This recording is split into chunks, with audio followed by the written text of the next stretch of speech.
প্রত্যেক দিনই একটা টেনশন থাকবেই, আজকে কি রান্না করব। আমার মনে হয় কি যে শুধু আমার না, প্রত্যেক গৃহিণীরই এই টেনশন থাকবেই।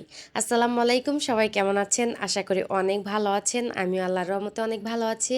তো যাই হোক, এই যে দেখেন আপনাদের ভাইয়া কি নিয়ে এসেছে। টাকা দিয়ে যদি কিনে নিয়ে এসে এরকম নষ্ট বের হয় তাহলে কেমন লাগে। কালকে রাত্রে কিন্তু আপনাদের ভাইয়া এই শাকগুলো নিয়ে এসেছে। আজকে বের করে দেখি উপরের সবগুলাই নষ্ট হয়ে গেছে, ভিতরে মনে হয় কয়েকটা ভালো আছে। আর এই শাকগুলো পরিষ্কার করতে আমার এত বিরক্ত লাগে কি আর বলবো। তার মধ্যে আবার পচা টাইপের এই শাকগুলো বাছতে কিন্তু অনেকটা টাইম লাগে, একটা একটা করে বাছতে হয়। তো যাই হোক, এখন কি করার, কিনে নিয়ে এসেছে, এখন রান্না করে তো তাকে দিতেই হবে। সে আবার এই শাকগুলো অনেক পছন্দ করে। আমার আবার এই শাক ভাজা একদমই খেতে ভালো লাগে না। তো যাই হোক, অনেক কষ্ট করে আমি শাকগুলো বেছে নিলাম। অর্ধেকটা ফেলে দিয়েছি আর অর্ধেকটা পরিষ্কার করে নিয়েছি। আর এই শাক দিয়ে ডাল দিয়ে রান্না করলে আমার কাছে ভালো লাগে, কিন্তু আপনাদের ভাইয়া ডাল দিয়ে রান্না করলে একদমই খেতে চায় না। তো যাই হোক, তার জন্য এক্সট্রা করে ডাল বসাইছি।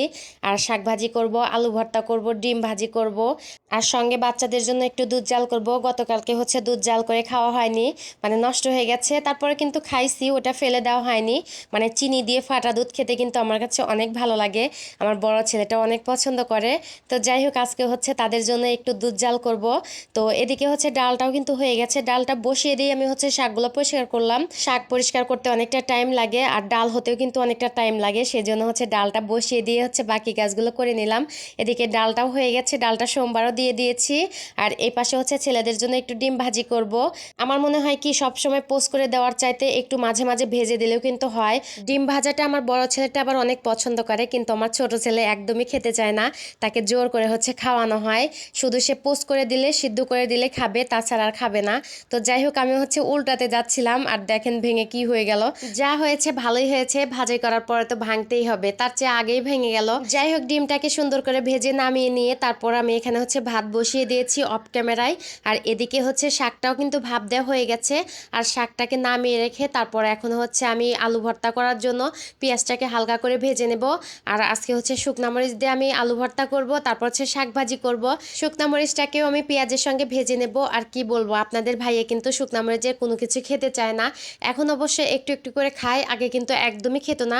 শুধু তাকে কাঁচামরিচের ভর্তা করে দিতে হতো, কাঁচামরিচ দিয়ে শাক ভেজে দিতে হতো। শুকনা মরিচের ভর্তাটা আমার আবার অনেক ভালো লাগে। আর অনেক আপুরাও দেখি কমেন্ট করে যে শুকনা মরিচ দিয়ে এটা করেন, শুকনা মরিচ দিয়ে ওইটা করেন।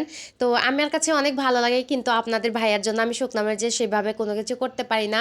তো যাই হোক, আজকে শুকনা মরিচের ভর্তা করব, তারপর শাক ভাজি করব। তো শাক ভাজিটাও অনেক মজা হয়েছিল। মানে ওর আব্বু খেতে চায় না, তো বলতেছে আজকে অনেক মজা হয়েছে। আর দেখবেন, অল্প করে যেদিন রান্না করা হয় ওই দিন কিন্তু ওই জিনিসের স্বাদ বেশি হয়। এই যে শাক ভাজিটা দেখছেন না, এই শাক ভাজিটা কিন্তু পুরাটাই আপনাদের ভাইয়া খাইছে। আমি শুধু একটু খাইছি, আর পুরাটাই কিন্তু আপনাদের ভাইয়া খাইছে, বলতেছে অনেক স্বাদ হয়েছে। আপনারা তো সবাই জানেন আপনাদের ভাইয়া আবার শাক পাতা এগুলা বেশি পছন্দ করে। তাকে যদি গরম ভাতের সঙ্গে একটা শাক ভাজি দেওয়া যায়, ওটা দিয়ে সে পেট ভরে ভাত খেয়ে নেবে। যাই হোক, শাক ভাজিটা হয়ে গেছে আর আমার রান্না বান্না প্রায় কমপ্লিট। আর এখন শুধু ভর্তাটা করে নিলে হয়ে যাবে। রান্নার ফাঁকে ফাঁকে কিন্তু আমি অনেক কাজ করে নিয়েছি। এতগুলা প্লেট বাটি হয়েছিল, সেগুলোও কিন্তু পরিষ্কার করে নিয়েছি। ওইটার ভিডিও করা হলো না। দেখা যায় সবকিছু যদি ভিডিওতে দেখানো যায় তাহলে ভিডিওটা কিন্তু অনেক বড় হয়ে যায়, তখন আর কেউ দেখবেন না। সেই জন্য শুধু রান্না বান্নাটুকুই দেখাই। আর আমার ভিডিওগুলো যদি ভালো লাগে আপনাদের কাছে, অবশ্যই কিন্তু শেয়ার করবেন, একটা লাইক করবেন, একটা কমেন্ট করবেন। আর দেখেন, একটা কথা বলতে কিন্তু আমি ভুলেই গেছি, আলুটা কিন্তু আমি হালকা তেলের মধ্যে ভেজে ভর্তা করতেছি আজকে। আজকে কেন জানি মনে হলো যে এইভাবে একটু ভর্তা করি, তাহলে মনে হয় একটু বেশি মজা হবে। আর ভর্তাটা খেতেও কিন্তু মাশাআল্লাহ অনেক মজা হয়েছিল। তো যাই হোক, ভর্তাটা প্রায় হয়ে এসেছে। আর আজকের ভিডিওটা এই পর্যন্তই। আমার ভিডিওটা দেখার জন্য সবাইকে অসংখ্য ধন্যবাদ। সবাই ভালো থাকবেন, সুস্থ থাকবেন। আল্লাহ হাফেজ।